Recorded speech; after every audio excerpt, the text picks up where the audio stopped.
hope is for you to know God, find freedom, discover purpose, and make a difference. After the service, begin that process by connecting with a leader and joining one of our many small groups or teams. But for now, sit back and enjoy this message.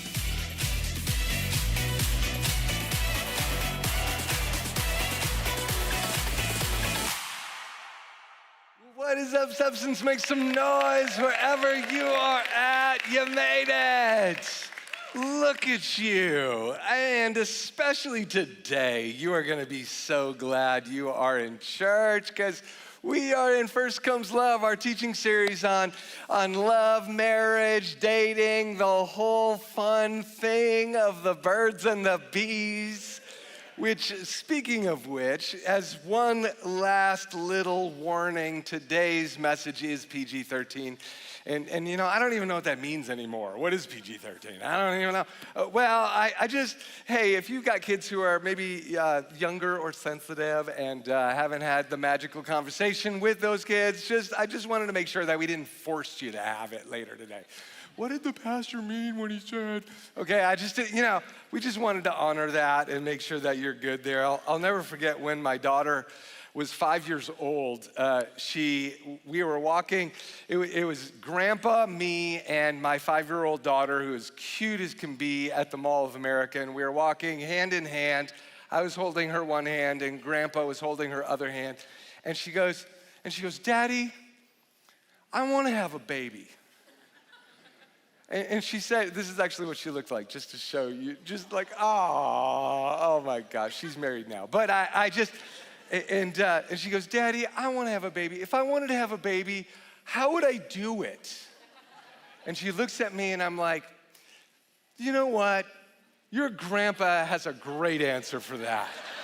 And so she looks at her grandpa and she's like, "Really, Grandpa?" And then my dad just kind of laughs.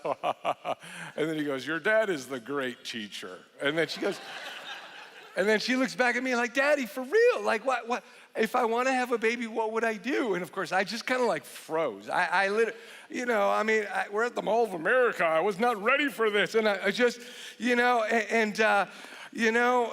the secret. Parents, if your kids ever ask you a question that you are not ready to answer, here's the secret.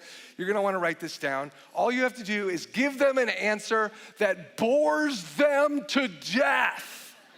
Okay, so this is what I did. I'm like, well, listen, if I wanted to have a baby, the first thing I would do is I would pray about it.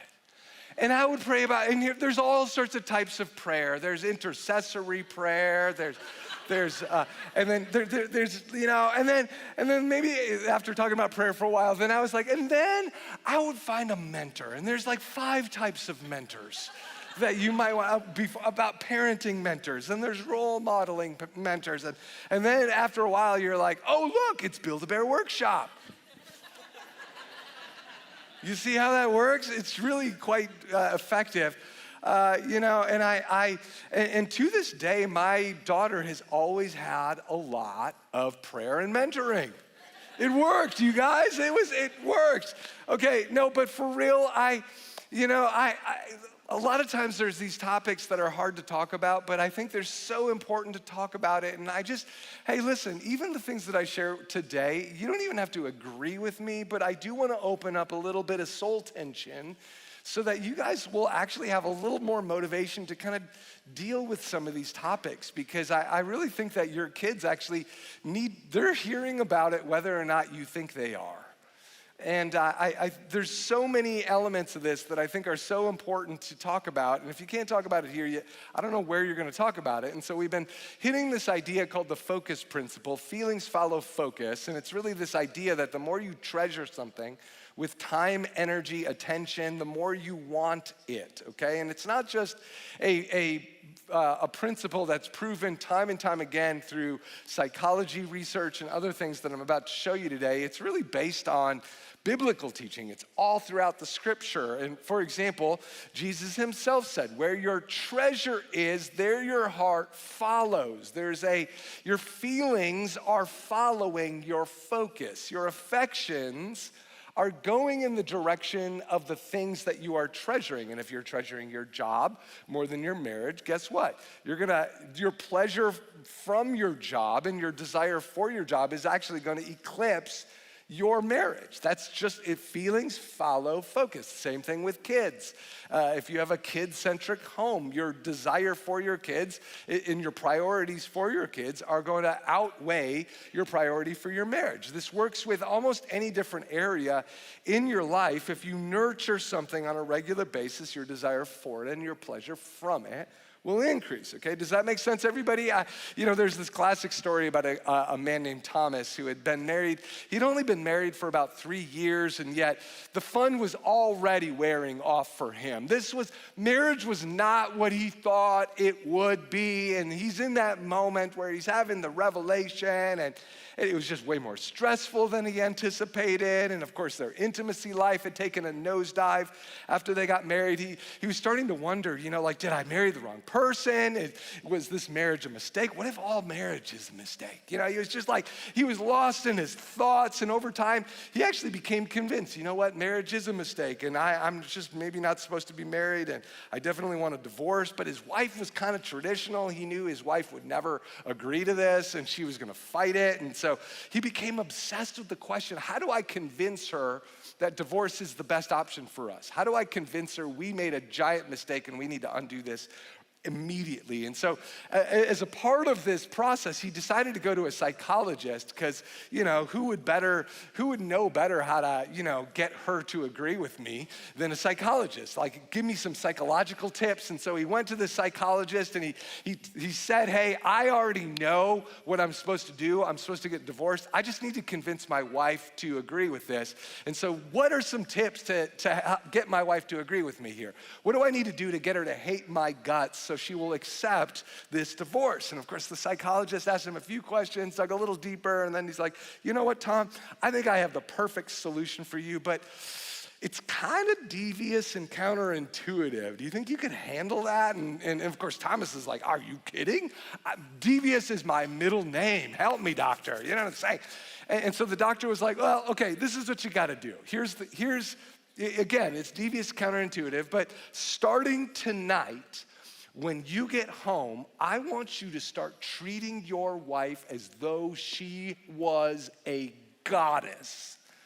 And he looked a little confused. Thomas is like, huh? He's like, yeah, you heard me right. I want you to treat her like she was a goddess, like she was a famous celebrity that everyone loves and everybody wants to be with. I want you to change your attitude towards her 180%, just 180 degrees. Start doing everything in your power to please her.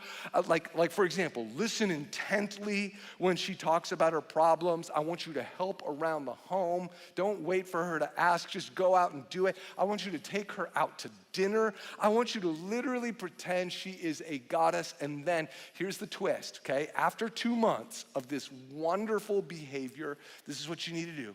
Just pack your bags and leave. She will be so confused. She will feel so betrayed. She will think you're crazy, and she will say, yeah, I'm ready to be done myself. And it's all gonna be just like you want, Thomas. And Thomas was like, wow, that is really kind of devious and counterintuitive. Yet, it's crazy enough that it might work. Okay, I'll do it. And so that night, that's exactly what he did. He went home and he treated his wife as though she were a goddess. Like he couldn't wait to do things for her. I mean, breakfast in bed, check. Flowers for no apparent reason, check. I mean, within 3 weeks, he already logged 2 romantic getaways. He even started reading books to her favorite books, not his. And then, everything. And it was almost like, and believe it or not, he kept that up for 2 full months. It was incredible how committed he was to this process. Well, finally, over time, the psychologist gave Tom a 3-month follow-up call at work. He just wanted to call him up, see how things were going. And he's like, what's up, Tom? How's the divorce going, man? Are you a happy bachelor once again? And Tom was quiet on the other end, and he goes, divorce? Are you kidding me? I'm married to a goddess. I've never been happier in my life.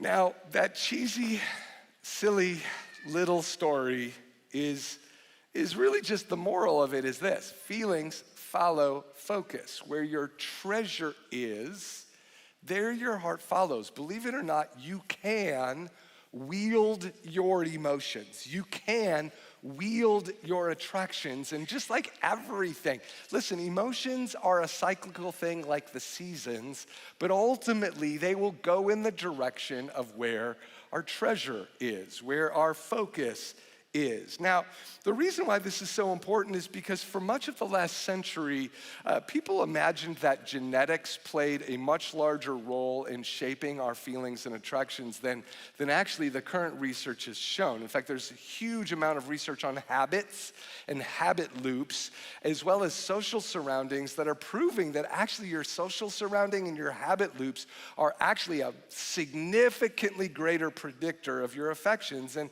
this is particularly true, actually. What was fascinating, there's been all this research into the science of pornography in the last decade, really. And part of the reason why it's important is because people now have 10 times the access to it than they did even just like 2-3 decades ago.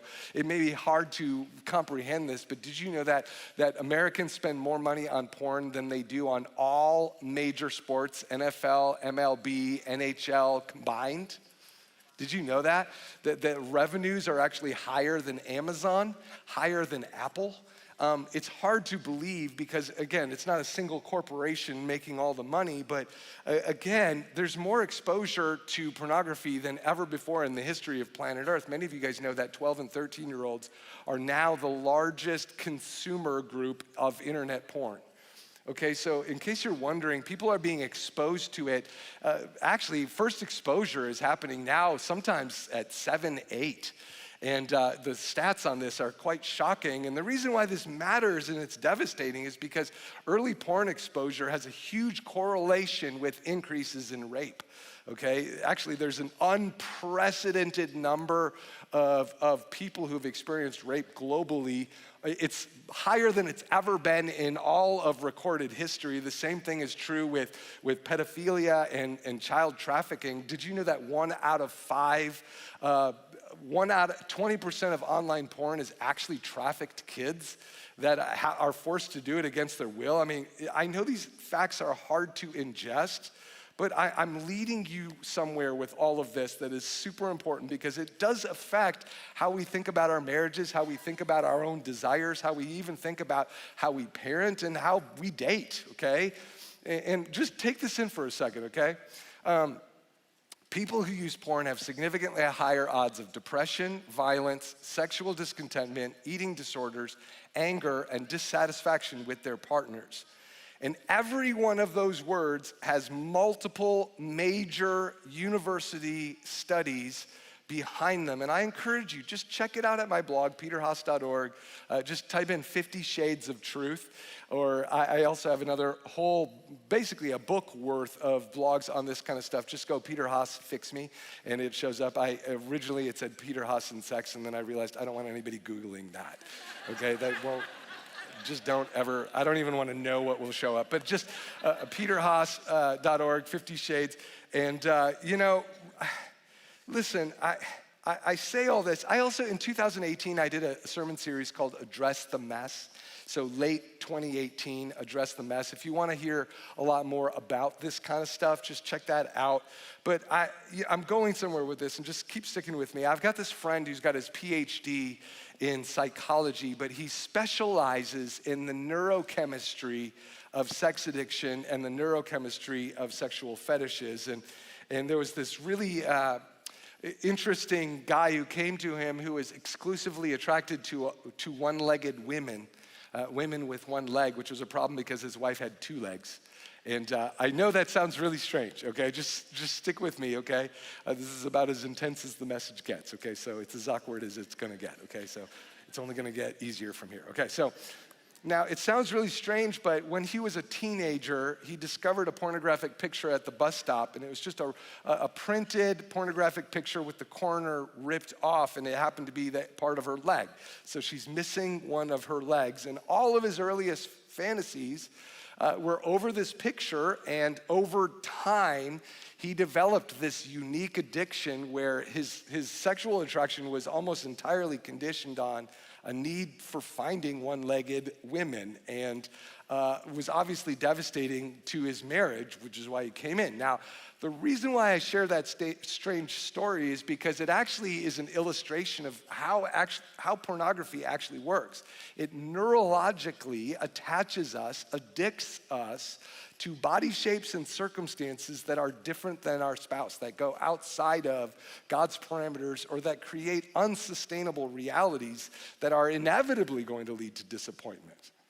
And I say this because God actually designed our bodies, designed our brains in such a way where a singular person, your spouse, would be the exclusive source of your sexual input. And that if they were exclusively your input, it doesn't matter if they were big, small, short, or tall, you would eventually become exclusively addicted to your spouse and their body shape. Okay, and their reality, real intimacy, not false intimacy, not your imagined version of your spouse, but your spouse, okay? Now, the reason why I point this out is because the research, if I was to distill it into a simple little formula, it's this: your eyes plus dopamine, neurotransmitters, affect attraction, okay? And science shows that even, get this is how strange it is.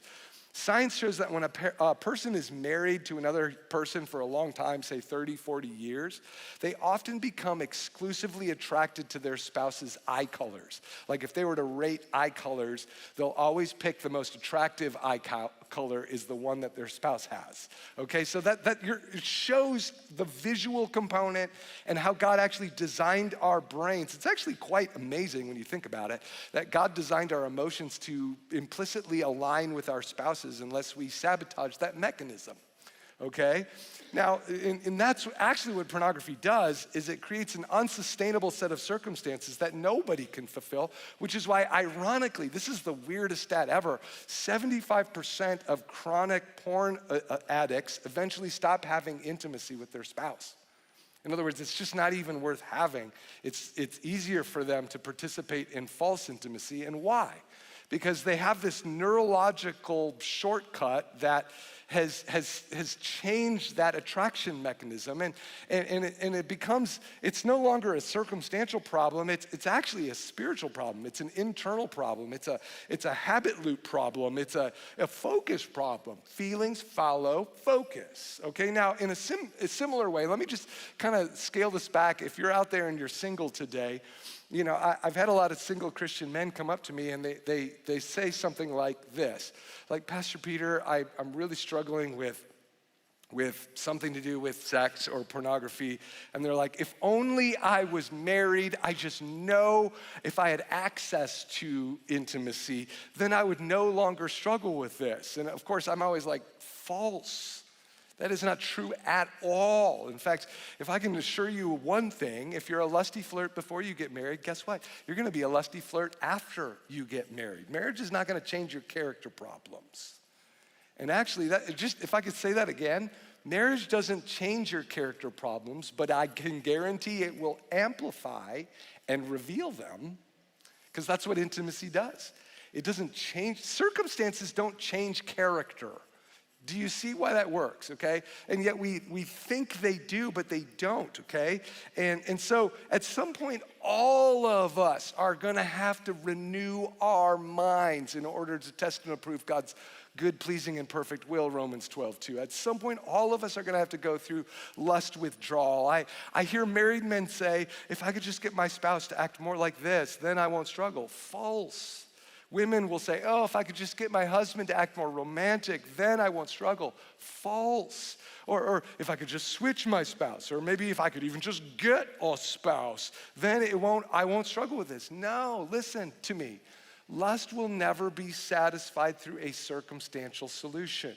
It is a focus solution. It is a treasuring solution, something that we need to deal with in our hearts. And the same thing is true about not just even sexuality, but anything. I mean, your desire for prayer and scripture. There's something you need to focus on, a change of focus, which is why Jesus talked about it so much. And here's the deal, okay? If you're here today, I do not want any of you to feel condemned or ashamed, because the truth is we are all broken. And way more of us struggle with it than people think. Every single week, somebody comes to me and they're so nervous to confess it, as though they're the only human on planet Earth that could possibly struggle with it. And let me just tell you, here's the research, okay? 88% of men struggle with it. And you know what we say about the other 12%? They're liars. No, I'm kidding. There's probably people that don't struggle with it, but everybody struggles with something. We're all broken, right? 30% of online porn consumers are women. Okay, so this isn't even a gender issue anymore.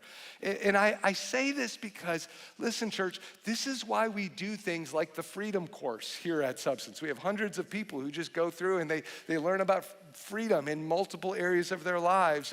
It's why we have hundreds of guys that get together in accountability group. We have hundreds of women that get together in accountability groups to help them deal with their issues. All of us have desires that are not taking us where we want them to go. And maybe for you it has nothing to do with porn, but it's food, or it's shopping, or it's snack cakes. You know what I'm saying? Like, I don't know. All of us have desires that are not taking us where we want to go. And that's what Jesus was trying to help with when he said this in Matthew 6:22. He says, the eye is the lamp of the body. And remember, this is before electricity, okay? So light came from this one device. The eye is the illuminator of the body. If your eyes are good, your whole body will be full of light. But if your eyes are bad, your whole body will be full of darkness. If the light within you is darkness, well, how great is that darkness? In other words, in the context, Jesus was actually talking about, particularly about money, focusing on money versus other things. But really, it's a transcendent principle here, church, that could apply to almost anything. Jesus is saying your eyes are your focus.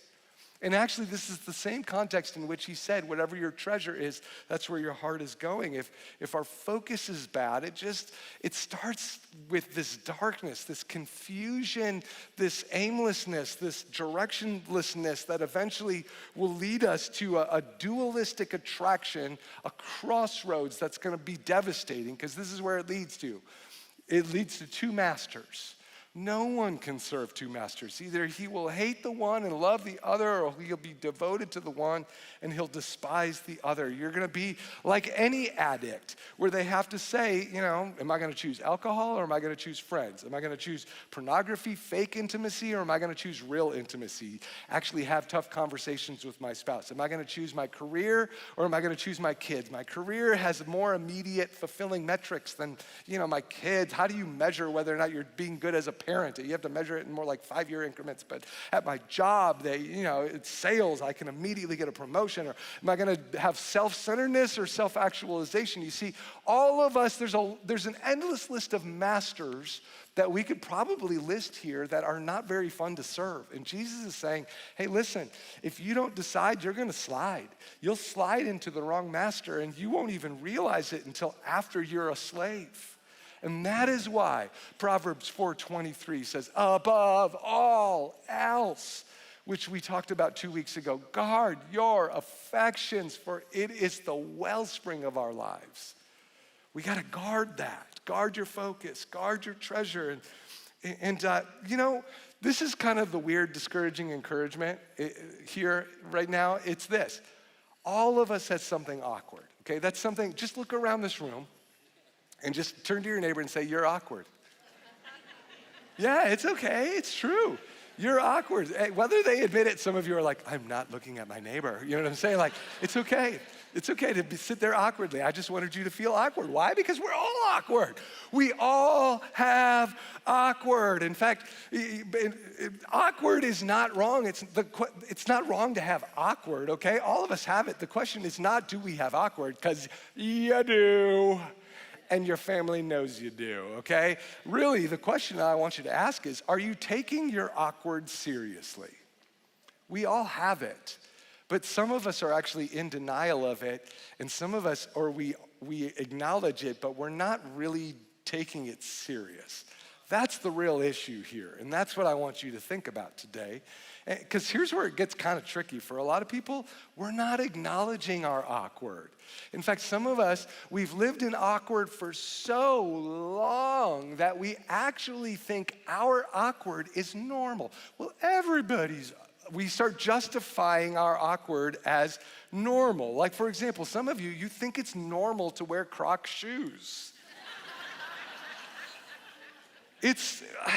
I get it. They're the most comfortable things I've ever put on my feet ever. But come on, they're awkward, okay?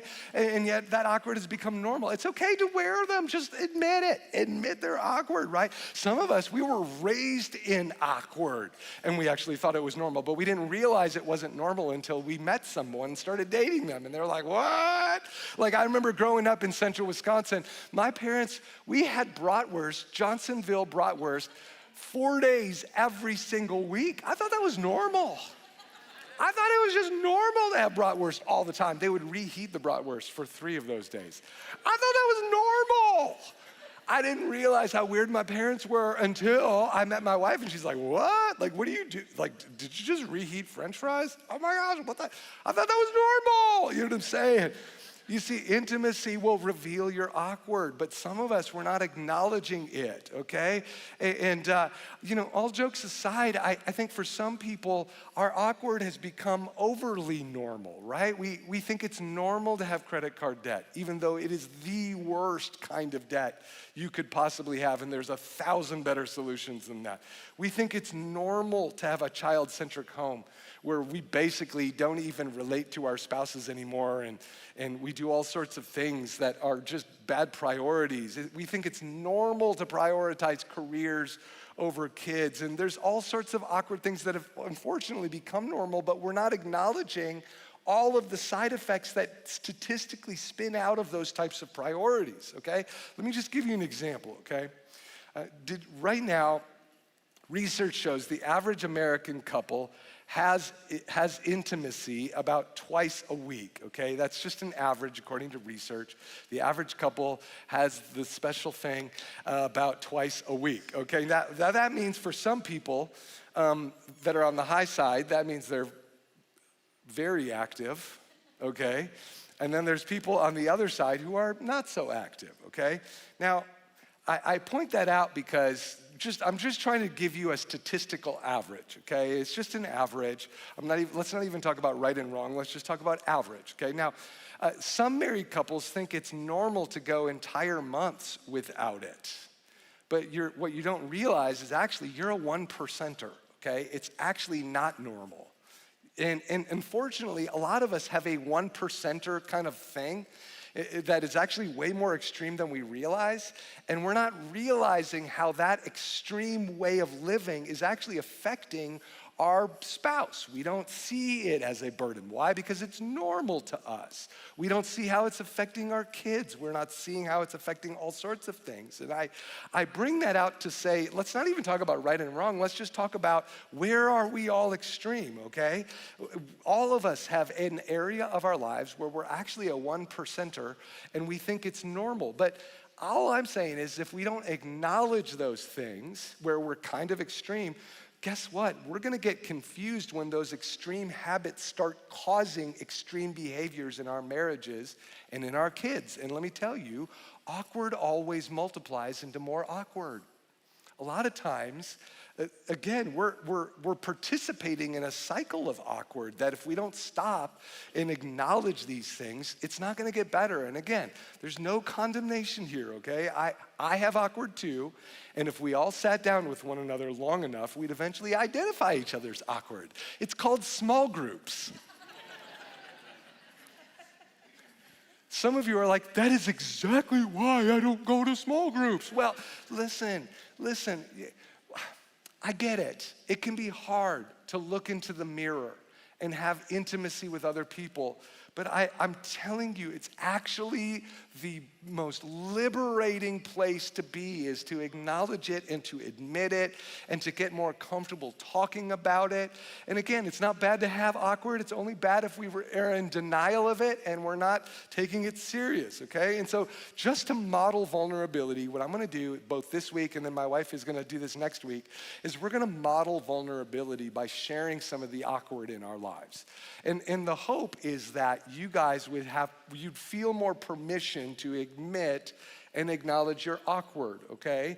Now, so for me, for many years, if I could say that, if I could share part of my awkward, is I was refusing to deal with my mental health issues for many, many years, okay? Many of you guys know that I have ADHD, which means I have an inability to turn off my self-reflection. Like if you were to, what is ADHD? It's an inability to turn off self-reflection, okay? So basically, scientifically, if you were to describe it, ADHD is where you have a large lack of dopamine and you have a small neuro pipeline called the vermis. It's like a little highway down the center of your brain, which is a little smaller.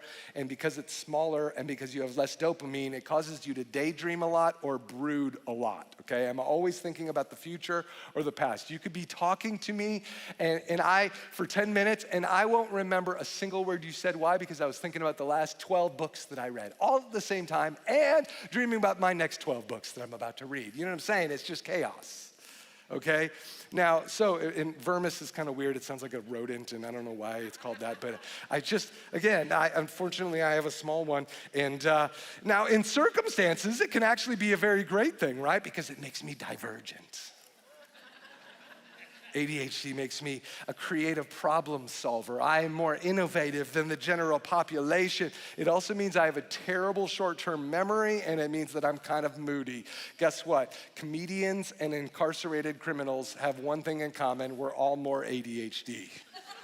Okay, so you get good and bad. You know what I'm saying? Like, it's just a reality. In fact, in part of it is because it's like having a Ferrari brain with bicycle brakes, okay? It's hard to control.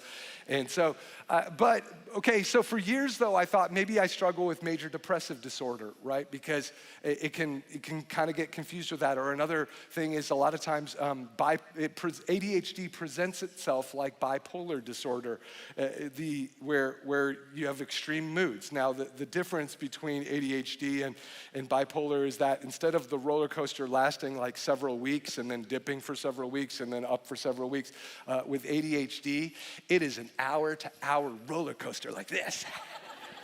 It's awesome. It's a thrill ride if you're married to someone like this. And it's constant. I might get depressed in 5 minutes, but guess what? I can get encouraged in 5 minutes too. It's awesome.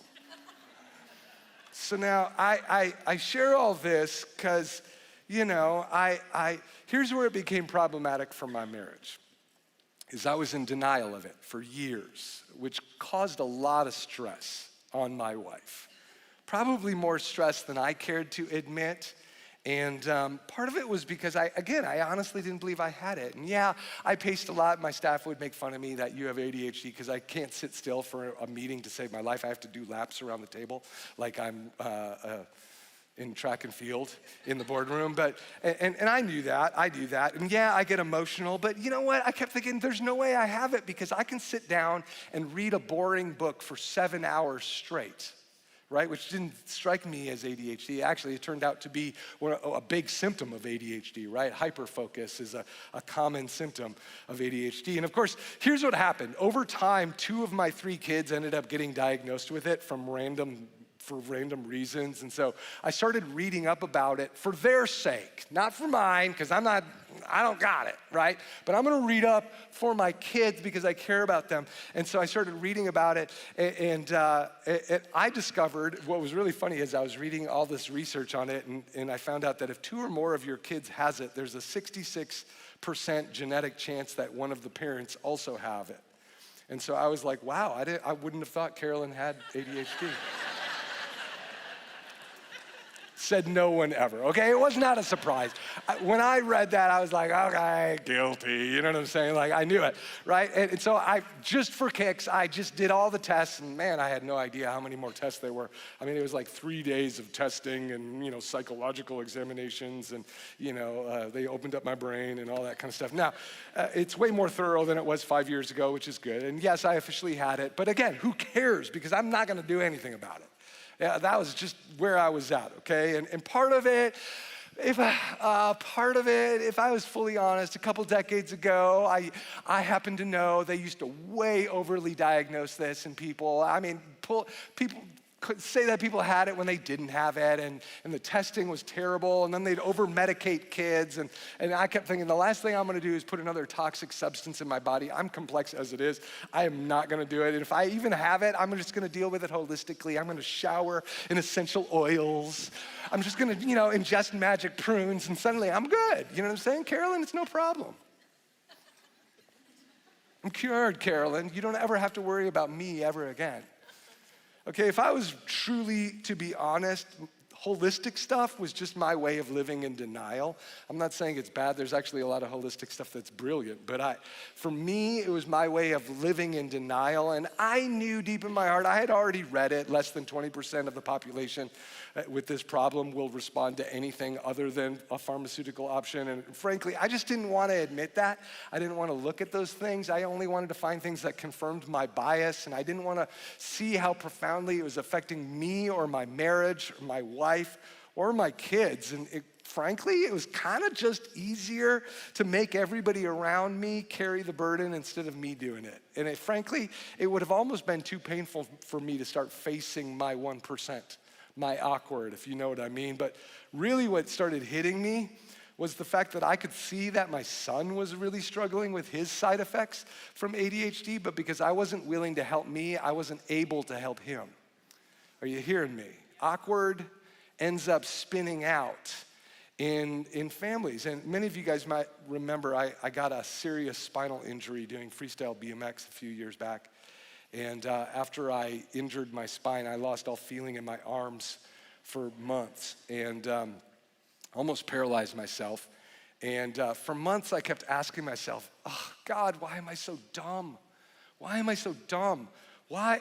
I'm the only guy who's been married 30 years who still does freestyle BMX. You know what I'm saying? Like, why do I take such big risks? Especially, God, why do I do these things? I could have fundamentally altered our church. And the Lord was like, come on, Peter, it's not that you're dumb, but you do have a lack of dopamine that you're living in denial of. And you are gonna medicate one way or another. You are gonna do it. And in the coming months, as I just reflected on how I was, taking all these risks, I kept having all these childhood memories where actually my ADHD got into trouble. Things that I didn't even remember until all of a sudden after my spinal injury. I'm like, oh yeah, that's right. I started a fight with that one kid. Oh yeah, that's right. I almost got kicked out of 2nd grade. Oh, and 3rd grade, and 4th grade, and 5th grade, and 6th grade. Wow.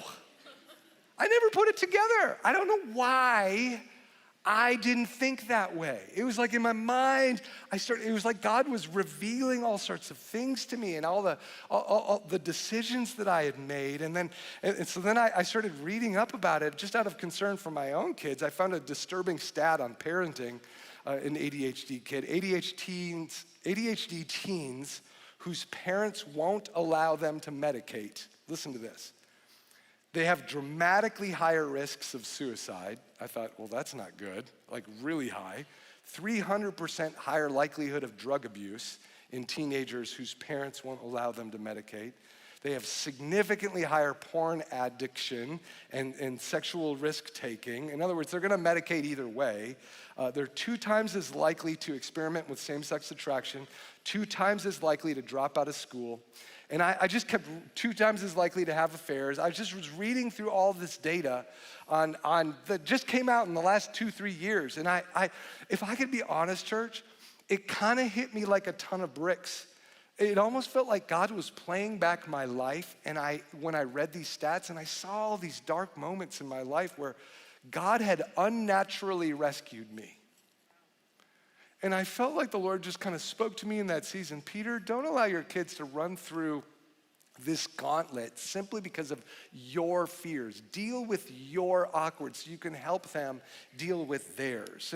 And so I finally relented with my son. We allowed him to take some meds for this, and almost immediately he shot up to the high honor roll. It was almost bizarre. It was like his video gaming just suddenly plummeted, and his ability to study, it was almost weird watching him. And finally, Carolyn was like, okay, Peter, did you notice that? And I was like, okay, fine. I'll be open. And I started actually exploring it myself, and And I actually got medication. I actually did figure it out. And looking back, if I could just be honest with you, all I feel is embarrassment. Like, why did it take so long? Why? What was it in me that I wasn't willing to deal with? I found myself constantly apologizing to my wife in the coming months. Like, I am so sorry that you had to endure all of my rants so many times over the years on that particular issue. And I just, and hear me out, church, okay? Because I don't want you to get the wrong idea. I am not saying throw medications at your problems, okay? And then you're gonna be good. Because sometimes your awkward is the reverse. You're throwing medication at problems that should not actually be medicated. Your problem is the way you medicate, okay? So please don't hear me out to just say, oh, I'm pro meds and blah, blah, blah, okay? So remember, I'm just sharing my personal journey of how I dealt with it, okay? And I'm also not saying, when it comes to awkward, confront your spouse's awkward, okay? Because sometimes actually that's your awkward, is you think you're always focused on your family's awkward instead of your awkward. That's not gonna work well for you, I can promise you. That too is awkward. All I'm saying is look inwardly, admit it, and start taking it serious. Just explore it, get counselors. And so what is it for you? Here it is. We all have types of awkward. There's a million types of sexual awkward, mental health awkward. Some of you, I'm just gonna say it, you have an irrational fear of doctors. And some of you, it might be justified. You literally had a doctor abuse you, okay? Deal with that. Deal with that. Same thing with therapists. It always shocks me how many people refuse to see a therapist. I'm kind of like, would you refuse to change the oil on your car? I mean, refuse to fill it with gas because you had a bad experience at a gas station? Well, some of you don't change the oil in your car, and that is a problem. But I just, again, don't get rid of normal, just figure it out. Well, what was it? You don't have to like all therapists. Some of them are awful. It's okay, admit it. Or medication, same thing. Financial awkward, food awkward, weight awkward. Some of you think it's inevitable. You just think this is like, oh, this is as good as it gets. No, it is not true. Insecurity awkward, fear awkward, rejection awkward, child-centric awkward. You think it's normal to obsess over your kids to such a degree where you don't really have a marriage anymore. It's just a co-management or a co-coach for your kids. Or the most interesting kind of awkward, and I think the one that a lot of Christians struggle with more, is what I call unexpected awkward. You were normal until, boom, somebody close to you died, and then you're like, you're deconstructing, theological, God didn't do what I wanted, you know what I'm saying? And then all of a sudden, you got fired from your job that you never thought you would lose, and it puts you into an identity crisis. Or maybe infertility causes people to kind of go into a tailspin or a diagnosis that they never thought, maybe God isn't real, maybe God isn't faithful, maybe God doesn't love me, as though somehow, pain, causes God to not exist all of a sudden. Come on, people. Actually, your theology was always bad. It just took a circumstance to reveal it. You hear what I'm saying? God isn't changing, but again, sometimes I think God even allows these things so that we would deal with our awkward. But don't wait until a crisis to deal with your awkward. You can start now. Again, pain is not an option. You either have the pain of prevention or the pain of regret. Let me tell you, this one is way easier. Way easier. And here's the good news in all of this. God is at work within you, giving you the desire and the power to do what pleases him. All you got to do is acknowledge your awkward and say, God, you're better at living my life than I am, and surrender to him. And be willing to walk into those painful areas of your life and explore them. Go to a counselor, go to a therapist, go to your small group. Look in that mirror. And when you feel lost and when you feel scared, run to these three graces that God gives us. A grace of a small group, his church. Get around healthy people who can hold that mirror, even if you don't like it. Teachability is the ability to relearn that which you already know, and it usually requires a little bit of humility in order to do it. Do it, it's worth it. And then get that reliable ancient roadmap called his word. Get something that lasts. Don't just get Dr. Phil. I mean, not that Dr. Phil doesn't have insights, but just again, let it be based on his word, and then let God speak to you through his church and his word, and then finally the gentle mirror of the Holy Spirit. Let his gentle conviction speak to you. And I'll tell you what, as embarrassing as it is to get real like this, I'm just saying that pain is temporary, but the pain of regret, man, that not only lingers, but it multiplies into your kids, it multiplies into your coworkers. And I just say, hey, listen, as your pastor, I want you to just take the easier path, which is face that pain. Don't run from your awkward, run to it. Run to it. The pain of prevention is always easier than the pain of regret, but would you trust him? I just sense that Father God is here today and he just has his arms outstretched and he's like, hey, listen, I knew about your awkward before you did. And I died for that awkward and purchased the grace to help lead you out of that. All I need you to do is run into my arms and receive my grace. Would you do that? And would you just close your eyes right here and now? Let's do business with God. Father, you see all of us are broken. All of us have desires that don't lead us where we want to go, and yet you are so graceful to us that you sent your son. While we were still sinners, you died for us, Romans 5:8. And yet you have provision for us to deal with every last aspect of our physical bodies and our emotions. You've got provision. I pray that all of us would have the boldness to reach out, receive that provision, and allow it to truly change us into the people that you want us to be. Lord, make us into something we could not be on our own. And if you're out there today and you've never just officially given your life over to Christ, or maybe you have, but it's time for a reset, just pray this after me. Just say this. Say, dear Jesus, forgive me, renew me, and lead me, starting today and for the rest of my life. In Jesus' name we pray. Amen. Amen. I love you guys. We're going to have some fun with this series. I know it's intense, but I believe it's going to be a good, transformational intense where God's going to speak to you. All right? With all that said, we're going to have our campus pastors coming up. Tell us where we're going to go next. Love you guys.